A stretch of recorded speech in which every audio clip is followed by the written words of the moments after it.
here today to represent the staff of the Ministry of Sports and Recreation to donate to a worthy drive by the Samoa Red Cross Society, and we're grateful to be called on, and our team who have donated already.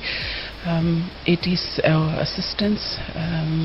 We are aware of the need that there is for blood with the dengue fever and our patients at the hospital. So we're excited to be a part of this initiative and drive to get everyone to come in and donate blood.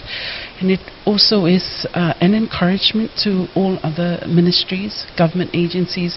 If you haven't come in, please come in. This is a worthy drive.